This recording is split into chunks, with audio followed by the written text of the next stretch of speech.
বিসমিল্লাহির রহমানির রহিম। আমি আজকে ইলিশ মাছ দিয়ে কলা দা রান্না করবো। দিয়ে দিলাম পেঁয়াজ, মাটি ছিল তো জালটা বেশি হয়ে গেছে গা। এদিনকে দেখছেন এক বাইট ঘরে রাঁধতেছি, একটা আবার আর এক বাইট ঘরে ভিডিও তো দিতে হইব। এই কারণে মনে করেন রান্না করতে হয়, দৈনিক ভিডিও ছাড়তে পারি না। বৃষ্টি দিয়ে চাইছি মতো।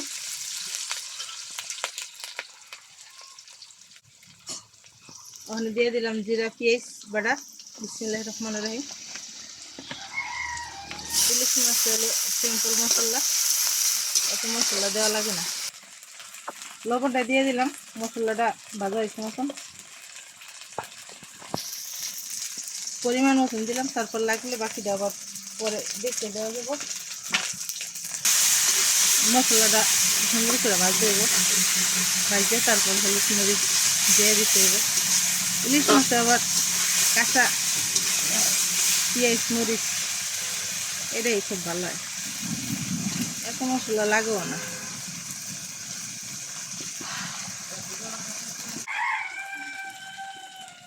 মশলাটি ভাজা হয়ে গেছে, আমি মরিচের ফাঁকি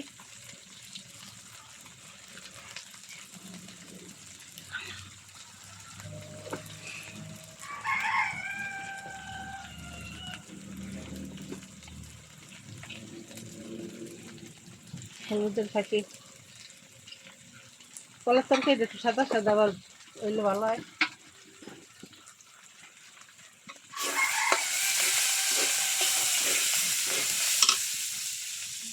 মানে ফাঁকি মশলা একটু পানি দিয়া মশলাটা একটু কষাইয়া তারপরে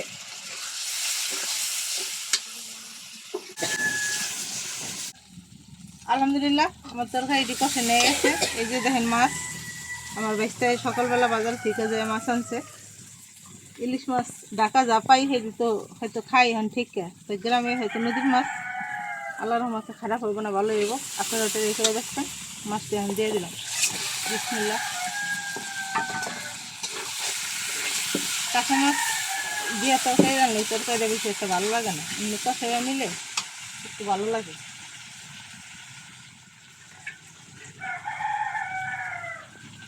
অল্প একটু পানি দিয়ে দিলাম, মাছটা যেন সেদ্ধ হয়।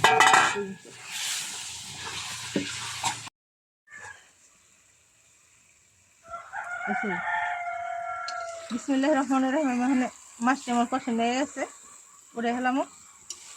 তারপর কলা দিয়ে দিন, আবার তরকারি নামানোর আগে মাছটি দিয়ে দেবো। এই মাছটার ভিতরে লবণ মশলা সবই বেজে আল্লাহর রহমতে দেখতে থাকে।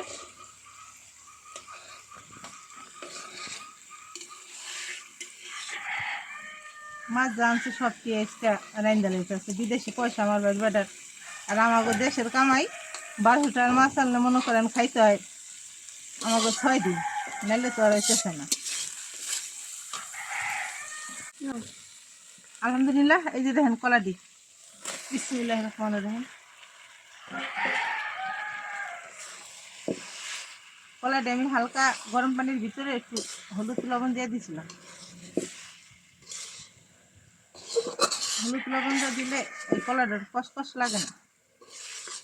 আবার ডাক্তারি খাওয়ান যারা খায় সেটা আবার এমনিই খায়। আলহামদুলিল্লাহ। এই যে কলাটা কষানোর পর পানি দিছি, ওটা আপনাকে হয়তো ভিডিও করতে মনে ছিল না। ওখানে বলকে পড়ছে, মাছ দিয়ে দেবো। বিসমিল্লাহির রহমানির রহিম। এটা ধুয়ে একটুখানি পানি দিয়ে দেবো। কলা দিয়ে মাছ দিয়ে এই রেসিপিটা নেই, কেমন ইলিশ মাছের ভিডিও আছে।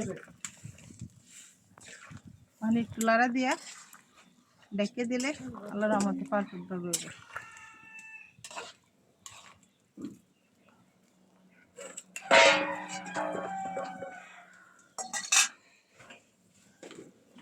লাঠি চুলার অবস্থা জাল জ্বলে কি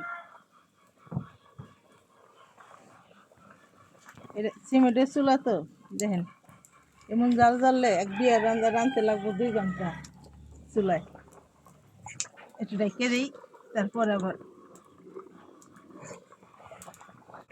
আলহামদুলিল্লাহ দেখেন এই যে আমার তরকারিটা ওখানে হয়ে গেছে গা নামে ফেলাইব আল্লাহ রহমতে একটা মাছ মাছ ভাঙ্গে নেই জুড়াইলে যেমন তরকারিটা একবার ঘন হয়ে যাবো গা পারফেক্ট হয়তো মশলাটা একটু হালকা দেখা যেতে পারে কলার তরকারিতে ইলিশ মাছের তরকারিতে মশলাটা হালকা দিলে তাহলে খাইতে ভালো লাগে সব মাছ আবার গাঢ় মশলা ভালো লাগে না